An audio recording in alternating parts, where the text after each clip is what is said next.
The echo of his voice, sharp and dismissive, still vibrated in my bones. She's always been overly dramatic. This is just another one of her performances. He leaned back, a picture of practiced indifference, as if the entire courtroom, the hushed rustle of papers, the palpable tension between my parents, were merely an inconvenient delay before his next golf game. I watched the judge, a woman whose usual demeanor was a carefully constructed mask of impartiality, betray the slightest flicker of something else. A tightening of the jaw, perhaps. A minute pause before she addressed my father. It was then, in that split second of almost imperceptible micro-expression, that the full weight of his arrogance settled upon me, heavy and suffocating. For years, my world had been a delicate ecosystem of unspoken grievances and carefully managed silences. My mother, a woman of quiet resilience and a deep well of suppressed emotions, navigated the constant undercurrent of my father's booming pronouncements and self-assured pronouncements.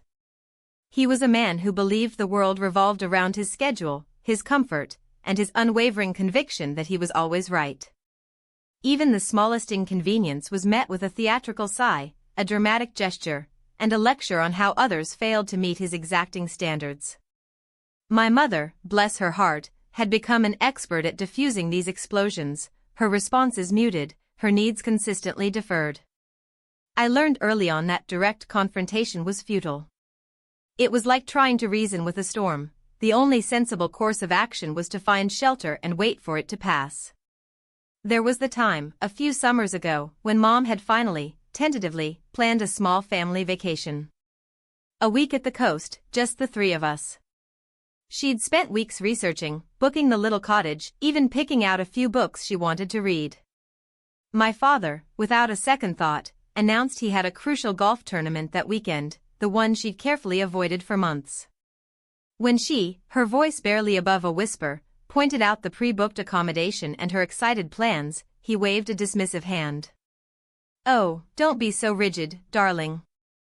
You can always reschedule. Family's important, of course, but you have to understand, my commitments are quite demanding." He then proceeded to detail his handicap, the caliber of his opponents, and the sheer agony of missing such a pivotal event.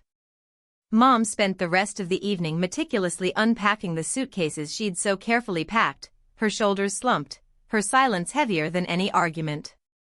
Another memory, sharper and more recent, involved a significant inheritance my mother received from a distant aunt. It wasn't a life-altering sum, but it was hers, earmarked for her retirement, a small cushion against the uncertainties of the future. My father, however, saw it as an opportunity. Within days, he was presenting her with brochures for a surefire investment opportunity, a condo development he swore would double her money. He spoke with his usual confident swagger, detailing market trends and projected returns, his eyes alight with the prospect of managing her funds. When she hesitated, clutching the bank statement like a lifeline, he grew impatient. "Are you questioning my financial acumen? I've managed our finances perfectly well for 30 years. This is a chance to make it work harder for you. Don't be sentimental." He saw her reluctance not as prudence, but as an insult to his perceived financial genius.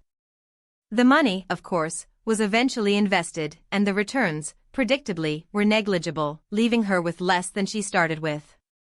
I watched her carefully rebudget, her dreams of a comfortable retirement now a little dimmer, while he chalked it up to market fluctuations and a valuable learning experience. The day in court was supposed to be about a minor property dispute, a neighborhood spat that had somehow escalated. It was an uncomfortable affair, the air thick with unspoken resentments. My parents sat on opposite sides of a long, polished table, separated by a gulf of years and grievances. My father, impeccably dressed, radiated an almost aggressive self-assurance. He spoke with a booming voice, his pronouncements delivered with the certainty of a king addressing his subjects. My mother, small and composed, offered quiet, measured responses, her hands clasped tightly in her lap. Then, it happened. The opposing counsel had presented a seemingly innocuous piece of evidence, a document that subtly undermined my father's position. He recoiled as if physically struck. His face, usually so composed, contorted with disbelief and then a sudden, raw anger. He shot a venomous look at my mother, who flinched almost imperceptibly. And then, he unleashed it. "This is ridiculous. She's behind this, isn't she? Always stirring up trouble, making me look like an idiot. She feeds on this drama." His voice, amplified by hushed reverence of the courtroom, boomed, slicing through the carefully maintained decorum. It wasn't just anger, it was a deep-seated, almost gleeful accusation, a desperate attempt to deflect blame by pinning it on the one person who had always borne its weight in silence. The judge, her gaze fixed on him, paused for a beat too long. The courtroom held its breath. My mother's face, usually so stoic, paled visibly. The words hung in the air, an ugly, public dissection of their private failures, delivered with the casual cruelty of a man who believed himself above consequence. I had spent weeks wrestling with what to do. The property dispute was messy, but it was the deeper current of my father's behavior, his relentless belittling of my mother, his utter lack of accountability, that had finally propelled me to action. I had meticulously documented his patterns, his dismissals, his casual cruelties. I had written a letter, not to my father, but to the court. It was a dry, factual account of his financial dealings concerning the property, a testament to his history of neglecting responsibilities and manipulating situations to his advantage. I had delivered it anonymously, a seed planted in the fertile ground of legal proceedings. And then, in that moment, as my father sat there, his face a mask of indignant fury, the judge cleared her throat. She picked up a document, her fingers tapping the cover. "Mr. Thompson," she began, her voice calm, almost unnervingly so. "The court has received additional correspondence that bears upon this matter. It is from your daughter." She looked directly at me, a subtle, almost imperceptible nod. And then, she began to read.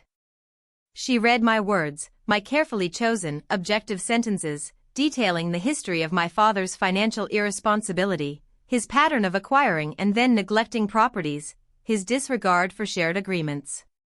She read about the shoddy workmanship, the unanswered calls, the missed deadlines. She read about how his actions had directly contributed to the current dispute, painting a starkly different picture from the one he was trying to project.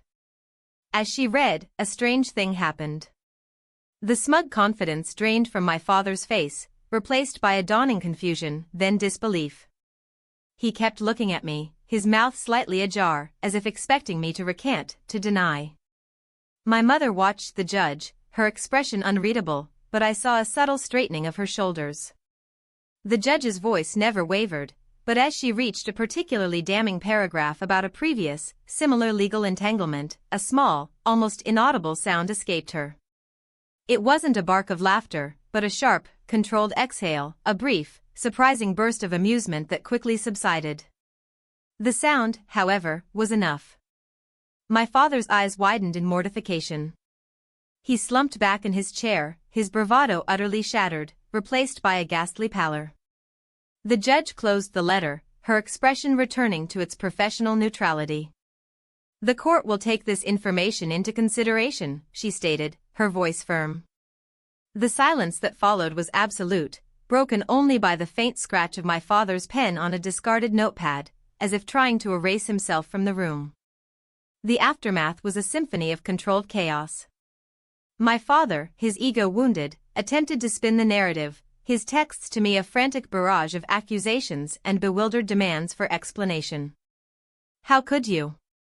You were supposed to be on my side. This is sabotage." His flying monkeys, the relatives who had always deferred to his pronouncements, began to contact me, their messages laced with thinly veiled disapproval and thinly veiled inquiries. "Your father is very upset. Are you sure you understand the implications of what you've done?" they'd ask, their words echoing his own sense of injustice. But the real fallout was quieter, more profound. The property dispute, now burdened with the weight of my documented history, became untenable for him. The proposed settlement terms shifted dramatically, favoring the other party. The investment he'd been so eager to secure on that land evaporated. He found himself exposed, his carefully constructed image of competence and control laid bare. He was forced to admit, albeit grudgingly, that his financial genius had, in this instance, led him down a path of costly mistakes. The whispers started, not just within our family, but in his wider social circle. The man who had always projected an air of unassailable authority was now viewed with a mixture of pity and a quiet, almost gleeful, schadenfreude. My mother remained calm, her demeanor unchanged. She didn't gloat, didn't seek vindication. She simply accepted the new reality, a subtle shift in the power dynamics of our family. She began to make small, independent plans, purchases that were hers alone, decisions made without consultation. The inherited money, the little that remained, was now SECU. Rely in an account solely under her name, its future unthreatened. I never heard another word about the letter from my father, not directly. He avoided my gaze, his silence is now tinged with a new kind of resentment, a recognition of a power he could no longer wield. The satisfaction wasn't in his downfall, but in the quiet restoration of balance, the subtle recalibration of a world that had long been tilted in his favor. It was the cold, clear understanding that sometimes, the most potent justice isn't delivered with a shout, but with the precise, unwavering presentation of truth. And the quiet, almost imperceptible, ripple of amusement that can accompany its unveiling.